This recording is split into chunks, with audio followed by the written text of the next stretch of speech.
Celle qui va s'adresser à vous maintenant Merveilleux. n'y est pas allée avec le dos de la cuillère l'été dernier pour qualifier le récent plan quinquennal de lutte à la pauvreté déposé par le gouvernement du Québec.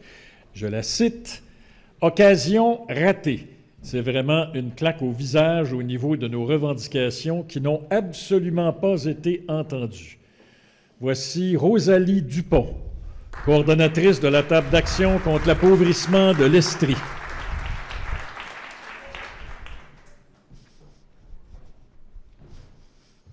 Merci. Faut pas trop que j'y touche. Parfait. Bonjour tout le monde. Moi, c'est Rosalie Dupont. En fait, je suis co-coordonnatrice de la TACA, donc la table d'action contre l'appauvrissement de l'Estrie. On est un regroupement d'organismes communautaires de tous horizons dans la région de l'Estrie. On a un travail de sensibilisation, éducation populaire autonome, mobilisation, puis action politique.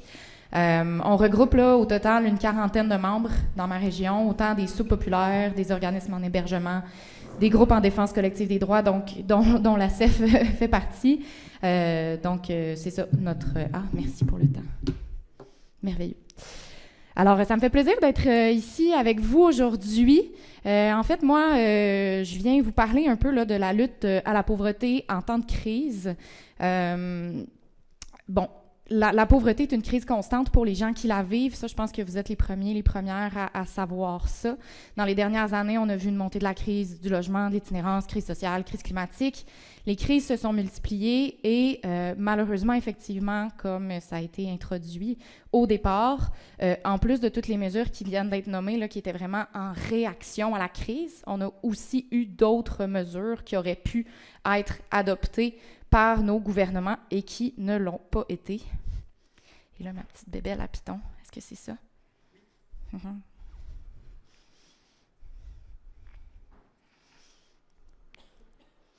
Non, j'ai fermé ma chose. Fallait juste passer plus fort. Parfait. Je vous introduis ça avec « Tendre vers un Québec sans pauvreté ». En fait, c'est une phrase qui provient de la loi 112, qui est la loi visant à lutter contre la pauvreté et l'exclusion sociale. Loi qui a été adoptée en 2002 à l'unanimité à notre Assemblée nationale. À une époque, en fait, je vois des visages là, dans la salle, ça n'a pas été une adoption qui venait nécessairement de l'Assemblée nationale, ça a été un résultat d'une mobilisation des groupes communautaires, entre autres, qui se sont beaucoup mobilisés pour dire, écoute, là, on en a assez de lutter à la pièce dans nos différents programmes, entre autres au niveau du programme d'assistance sociale, et on a besoin d'avoir une loi chapeau qui vient finalement orienter toutes les actions de notre gouvernement. Cette loi-là est importante. De un, je trouve ça vraiment important de rappeler qu'elle est le produit d'une lutte du milieu communautaire. Je voulais aussi là, vous en parler parce que c'est cette loi-là qui nous donne les plans de lutte à la pauvreté. Donc, cette loi-là oblige le gouvernement provincial à nous donner des plans de lutte à la pauvreté, techniquement aux 4 ans. Habituellement, c'est plus 5, 6, 7, dépendamment là, des contextes. Mais on va y revenir tout à l'heure. Là, on a eu un 4e plan de lutte à la pauvreté qui a été déposé en juin 2024. Donc, pile poil là, au cœur de la crise inflationniste. Et on y va y revenir tout à l'heure. Des concepts que je voulais mettre sur la table avant de commencer. Selon notre analyse, en fait, les politiques publiques de lutte contre la pauvreté s'orientent beaucoup dans cette dichotomie-là, qui est la dichotomie du bon pauvre, mauvais pauvre. Donc, les pauvres qui sont des pauvres méritants, qui vont recevoir de l'aide. Par exemple, dans le temps d'une pandémie mondiale, les travailleurs, travailleuses qui ont perdu leur emploi. Donc, on va mettre sur pied des programmes comme par exemple la PCU, versus des personnes pauvres qui sont non méritantes et où là, on va vraiment adopter une stratégie qui est beaucoup plus punitive. Donc, on va vraiment considérer que leur pauvreté est le résultante d'un manque de capacité de leur part ou d'un manque de motivation, de mise en action. Et c'est beaucoup ça qu'on va voir là, dans les politiques gouvernementales qui ont été adoptées dans les dernières années. Pour vous donner l'exemple le plus simple à comprendre pour illustrer ça, notre système d'aide sociale. Notre système d'aide sociale est basé en fonction de catégories à l'aide sociale. Les personnes qu'on considère comme ayant des contraintes à l'emploi, des bons pauvres qui, malgré tous leurs efforts, seraient incapables de trouver un emploi sur notre marché du travail et à qui on va offrir et là, je mets en gros guillemets, un chèque légèrement plus gros que celui qu'on offre aux autres personnes à qui on ne reconnaît pas de contrainte à l'emploi, et pour elles, ben là, on se permet de couper le chèque, de leur donner des mesures d'employabilité obligatoires, puis s'ils ne participent pas bien, on va aller les couper sur leur chèque. Fait qu'on est vraiment plus dans le punitif au niveau des personnes qu'on considère comme étant des mauvais pauvres. Fait que ça, c'est important parce que ça va vraiment revenir. On le voit dans notre système d'aide sociale, mais on le voit aussi dans la façon dont les programmes vont être financés. On a beaucoup plus de facilité, là, on le voit beaucoup, le gouvernement, présentement, le fait beaucoup, là, mais les espèces de sujets à la carte, là. Fait que là, tout d'un coup, on va sortir de l'argent, jamais suffisant, mais pour les banques alimentaires, pour les centres d'hébergement, mais jamais on va voir d'annonce, par exemple, pour les personnes qui sortent d'un établissement carcéral. C'est très rare qu'on va mettre des mesures en place pour des personnes qui ont des enjeux au niveau de leur consommation et qui sont en situation d'itinérance.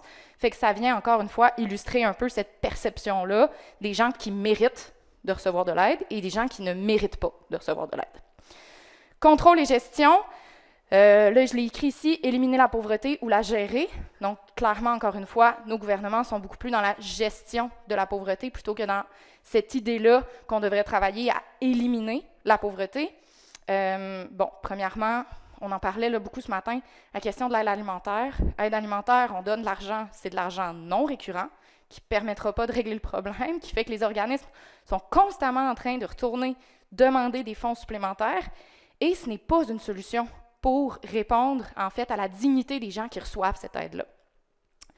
Ou encore, un autre exemple, en fait, le budget de nos services de police a augmenté plus rapidement dans les dernières décennies que la majorité de nos autres programmes sociaux.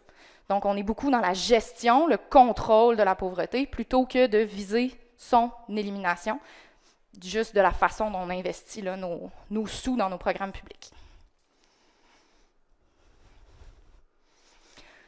Plan de lutte à la pauvreté. Alors, c'est ce qui a été dévoilé en juin 2024. Il y avait plus qu'un an de retard dans ce plan de lutte-là. Je vous ai mis ici l'investissement des 4 derniers plans de lutte à la pauvreté en dollars constants de 2024. Donc, on voit que nos 3 premiers plans de lutte avaient quand même eu des sommes substantiellement plus élevées d'impliqués dans les réalisations de ces différents plans de lutte-là, alors que notre dernier, il est juste ici, là, à 500 millions de dollars. C'est la première fois qu'on a un plan de lutte qui avait aussi peu d'envergure en termes d'investissement.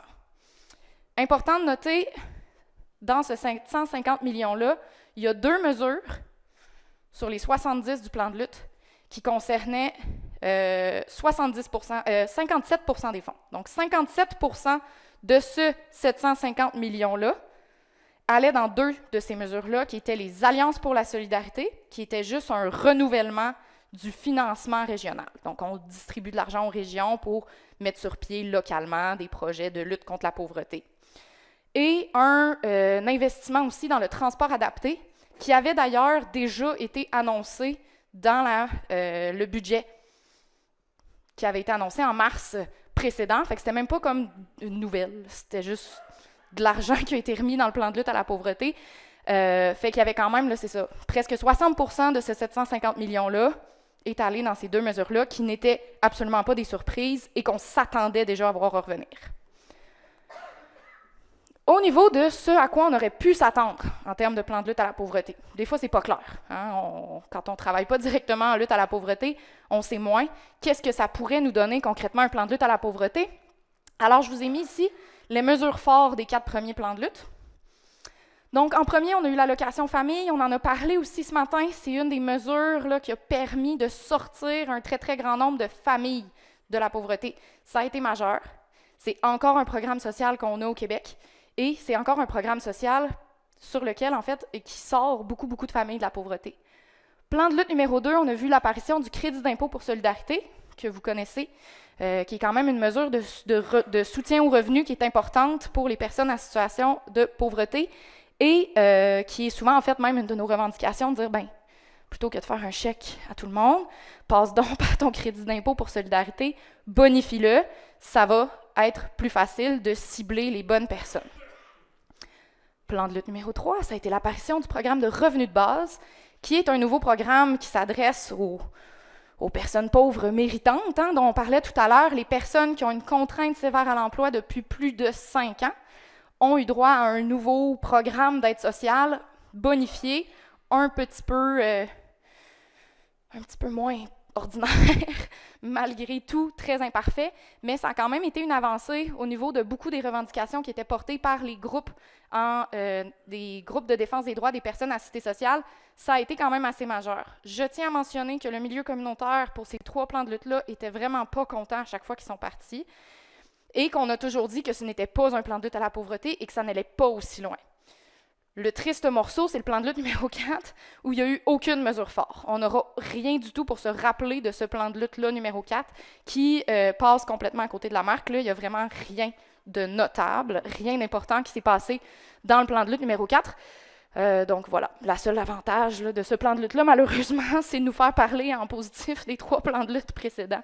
C'est pas mal la seule chose là, qu'il a réussi à faire. Alors ça, c'était pour le plan de lutte à la pauvreté. En fait, là, c'est ça, c'est quand même une occasion manquée parce qu'on en reçoit un aux 5 ans.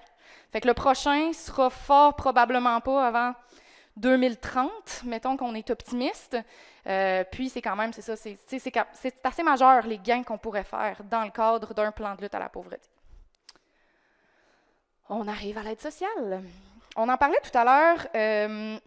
Bon, au niveau des revenus des personnes assistées sociales, j'ai fait le calcul tout à l'heure là, par rapport au montant ne serait-ce que le logement dans les dépenses, ça donnait un loyer à 538 $ mensuellement pour une personne. Pour la mesure du panier de consommation. La mesure du panier de consommation, c'est grosso modo un gros panier dans lequel on met toutes les choses qui sont essentielles à la survie. Survie, un loyer à 538 $ par mois. Je ne sais pas où ils l'ont trouvé, ce merveilleux loyer, mais on n'a vraiment pas beaucoup de lousse. Ça calcule genre les millilitres d'huile que tu as le droit d'utiliser dans ton mois, puis le nombre de paires de bas que tu vas t'acheter dans ton année. C'est vraiment le strict minimum pour la survie. On parle vraiment on parle même pas d'extra en fait, on parle de vraiment un contrôle pur et simple. Pas d'aliments préparés. Il faut tout faire à la main. Vous faites vos desserts avec du sucre, des œufs, du lait, puis de la farine. Vous pouvez absolument rien acheter qui est déjà préparé avec le montant qui est réservé pour la mesure du panier de consommation. Donc, c'est vraiment le strict minimum.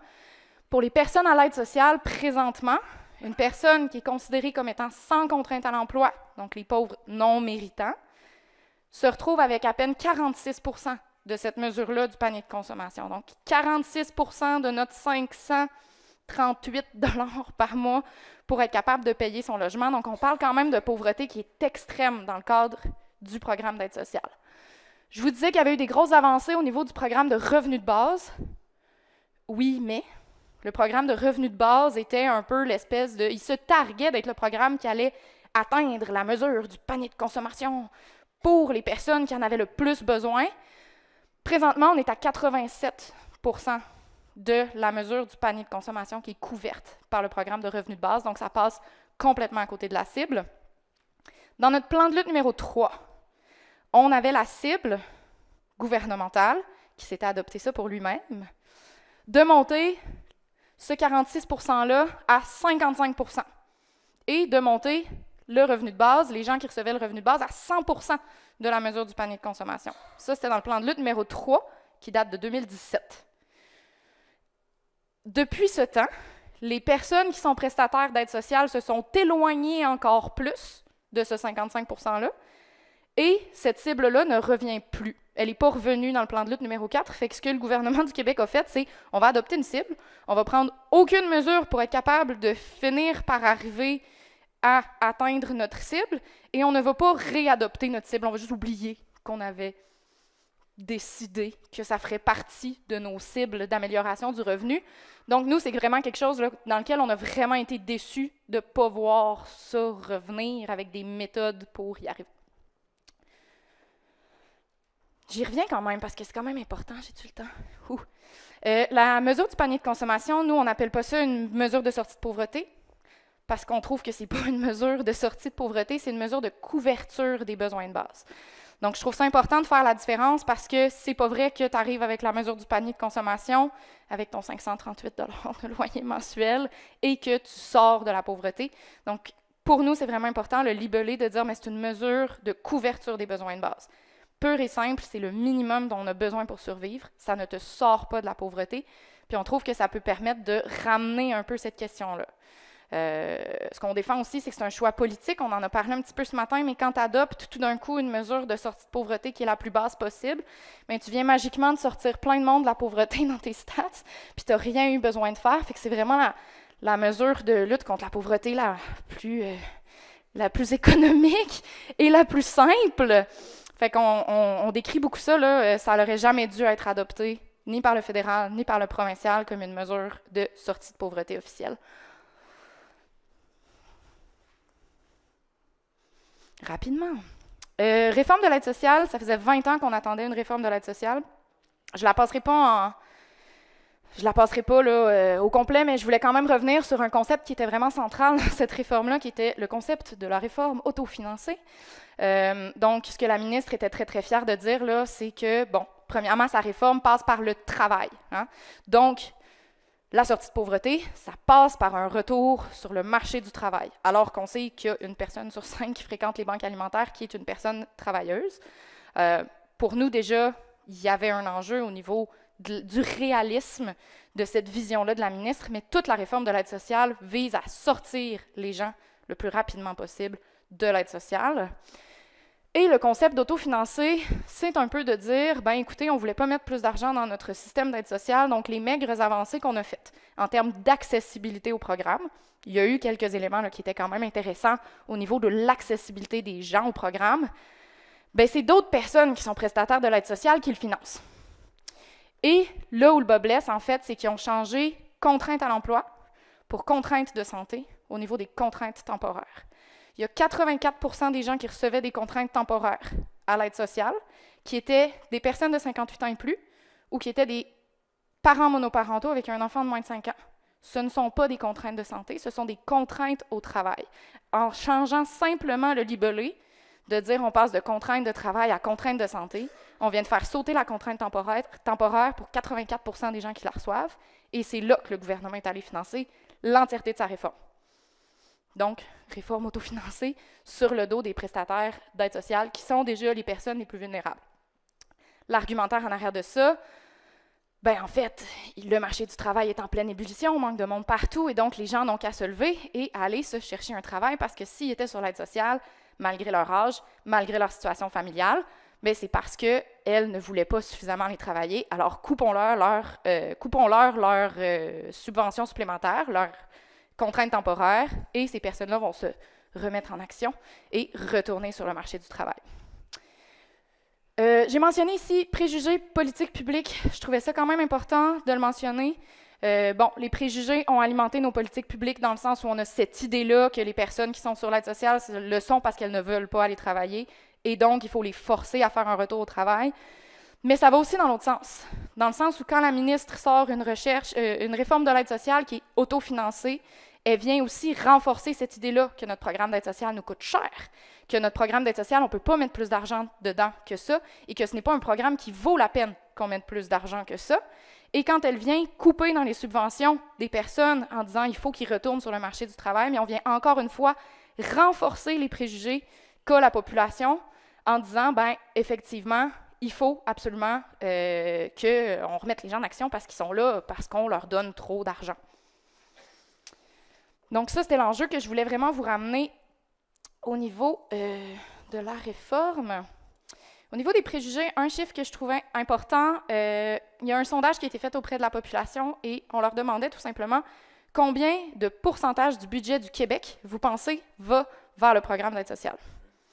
La moyenne des réponses tournait autour de 21%. Les gens pensaient que 21% du budget du Québec allait vers la réforme d'aide sociale. La réalité, c'est entre 2 et 3% du budget du Québec qui va vers notre programme d'aide sociale. C'est assez minime sur le total, mais en votant une réforme autofinancée, bien, la ministre vient encore une fois renforcer cette idée-là d'un programme qui est déjà trop coûteux, dans lequel on ne peut pas mettre plus d'argent, puis que ça coûterait trop cher aux pauvres Québécois de maintenir ce programme-là d'assistance sociale.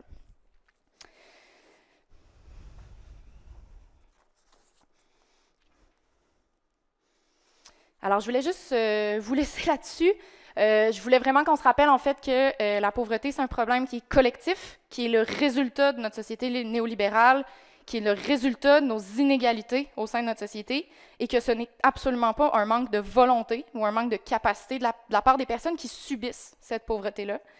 Je voulais aussi revenir sur la question du discours que je trouve quand même très importante. Des fois, pendant un temps de crise, le discours va un peu shifter. Hein? Par exemple, pendant la pandémie, on a beaucoup entendu là, de merci à nos travailleurs, par exemple, essentiels, qui travaillent dans nos épiceries, dans nos dépanneurs, à quel point ils sont importants. On a eu des merci à la télévision, à ces travailleurs-là, pour souligner leur excellent et ô combien essentiel travail, pour finalement, depuis ce temps-là, leur offrir des augmentations de salaire minimum qui sont complètement abjectes. On a eu 35 sous dans la dernière hausse du salaire minimum. C'est de les maintenir dans la pauvreté, c'est un complet non-reconnaissance de leur apport. Fait qu'on voit que rapidement, malgré des fois des shifts dans le discours pendant des périodes de crise, on revient très rapidement à l'ordre établi des choses où on oublie un peu qu'est-ce qu'on avait découvert pendant nos périodes de crise. Puis tout ça, en fait, parce que la classe dirigeante ne vient pas de la même classe que les gens populaires, que les classes populaires. Et voilà, moi j'entendais un petit peu ce matin, là, rapidement, tu sais, moi je pense qu'il faut que ça passe par les luttes. Je pense que c'est pas absurde de penser que les luttes sociales, c'est ça qui va nous permettre d'aller chercher des gains. En fait, ce que je trouve le plus absurde, c'est de penser que ces luttes sociales-là ne reviendront jamais, parce qu'on regarde dans le cycle de l'histoire, puis les luttes sociales sont toujours revenues. Il y a toujours eu un autre soulèvement, un autre mouvement social qui a vu le jour, puis je trouve ça difficile de croire que maintenant, c'est le moment où ces mouvements sociaux-là ne reviendront jamais, puis on ne sera jamais capable de repartir de mouvements sociaux de cette envergure-là. C'est comme ça qu'on a toujours été capable d'aller chercher nos gains dans nos luttes. Les femmes n'ont pas obtenu le droit de vote parce que les hommes ont voulu leur laisser. On n'a pas obtenu la journée de travail de 8 heures parce que les patrons avaient envie qu'on travaille juste 8 heures. Ça a été des luttes qui ont été faites à la sueur de nos fronts. Puis je nous invite là, à reprendre le flambeau de ces luttes-là, puis à continuer d'espérer que c'est des choses qu'on est capable de repartir. Alors voilà.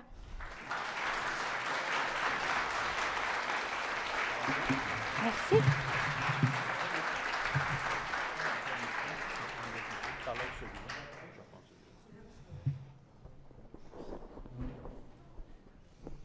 Désolé. On va prendre quelques questions pour Rosalie Dupont.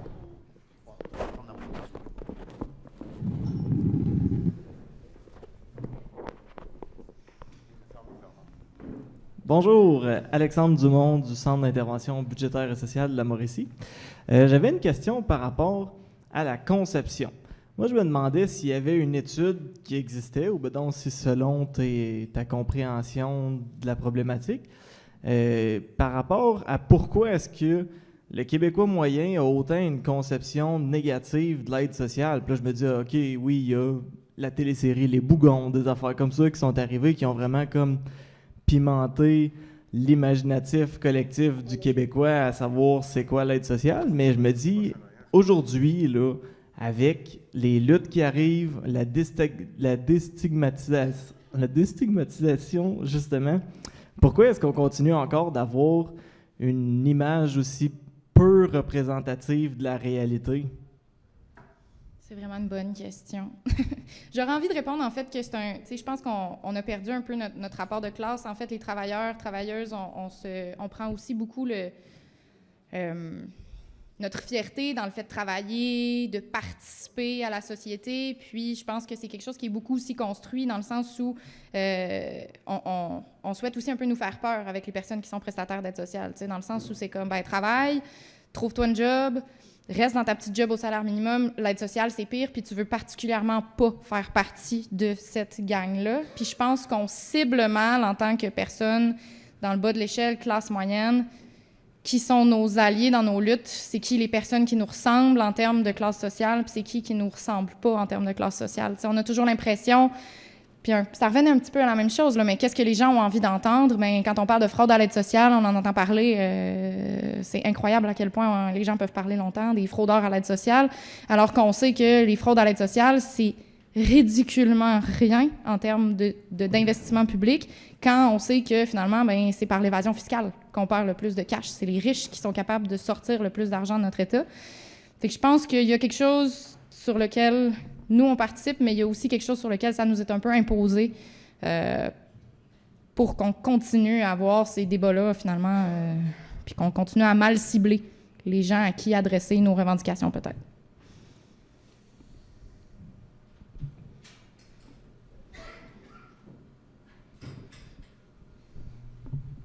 Oui, bonjour. Merci pour cette intervention-là qui était vraiment très opportune. Juste 2 commentaires. Je n'ai pas une question, mais ce que vous avez présenté au niveau de la MPC puis du 46 %, la situation est différente pour des familles avec enfants. Oui. OK? Et là où on va au-dessus de la MPC, fait que oui, cet exemple-là, il est correct pour des couples sans enfants ou des célibataires, mais la situation n'est pas du tout la même quand on a des enfants. L'autre chose que je voulais dire, puis on a Antoine Genet-Grégoire ici qui va peut-être me corriger, mais le système fiscal est très désincitatif au travail pour les gens qui veulent retourner sur le marché du travail. Et il y avait, quand on calcule les taux effectifs de taxation, ça veut dire, je vais travailler, je paye plus d'impôts, mais au-delà d'un certain seuil, je perds 3, 4, 5 crédits d'impôt. Et on avait une situation, Antoine, tu me corrigeras, il y a quelques années, puis c'est encore le cas récemment, d'une monoparentale avec 2 enfants en bas de 6 ans. Son taux marginal d'impôt était 90 %. Le taux marginal d'impôt au Québec, c'est 53,3 %. Donc, c'est le système fiscal, même si la personne joue avec les règles et tout ça, dit « OK, mais je vais gagner 1 piastre de plus, mais il va me rester 10 cents. » Fait que le système fiscal, des fois, a des aberrations comme ça qui jouent complètement vers des efforts de sortie de pauvreté. Et puis, j'étais d'accord avec vous là, pour le MPC aussi. Ce n'est pas une mesure de sortie de pauvreté du tout. Là. Non, on est mieux d'user à MFR 60. Là. Alors, merci beaucoup. Bien, merci. Effectivement, quand on utilisait ces chiffres-là, c'est vraiment pour une personne seule. Habituellement, c'est ces chiffres-là qu'on va avoir tendance à utiliser parce que c'est les personnes qui ont le moins d'autres bonifications. Fait qu'au niveau des familles, là, il y a quand même d'autres montants qui viennent s'ajouter. Dès qu'on est 2 à payer un loyer, c'est aussi quand même plus facile là, en termes financiers. Fait qu'au niveau des personnes prestataires d'aide sociale, c'est vraiment les personnes seules qui ont le plus difficile. C'est aussi d'ailleurs plus de 85-90 % des prestataires d'aide sociale qui vivent seuls parce qu'ils sont pénalisés d'être en couple. Ils sont pénalisés quand ils sont solidaires avec d'autres personnes. Puis je suis vraiment d'accord là, au niveau de le régime fiscal, mais il y a aussi l'aide sociale. Le programme d'aide sociale est extrêmement désavantageux pour une personne qui essaie de faire un retour au travail, qui peut travailler, par exemple, à temps partiel. C'est vraiment difficile pour une personne de se sortir de l'aide sociale sans tomber directement à une job qui est à temps plein 40 heures semaine, alors que c'est pas nécessairement ça que la personne est capable de donner. Fait que, effectivement. Une dernière question à l'arrière? Oui, bonjour, Sylvie Bonin de la CFESTRI. C'est plus un commentaire suite à différentes interventions aujourd'hui, puis l'intervention de M. Delorme me l'amène. M. Noël, ce matin, nous montrait que pour les familles, autant au fédéral qu'au provincial, il y a eu des gains et tout. Mais quand on parle des personnes en situation de pauvreté vulnérable, les personnes seules, c'est souvent ceux qui sont négligés. Électoralement, c'est moins populaire de parler des personnes seules que des familles et des enfants. Fait que ça, pour moi, c'est un enjeu. Puis quand on se demande les personnes les plus vulnérables en temps de crise, je pense que les personnes seules, il y a ça. Les personnes seules à l'aide sociale, bien là, c'est double, là. Tantôt, la question de qu'est-ce qui fait qu'on pense que ça nous coûte tant que ça, les programmes d'aide sociale. La Commission des droits de la personne, en lien avec la même exposition, relatait que le plus grand nombre de discriminations, on pourrait penser que c'est la race, la religion, l'orientation sexuelle, c'est la condition sociale. Les préjugés sur les personnes pauvres sont immenses.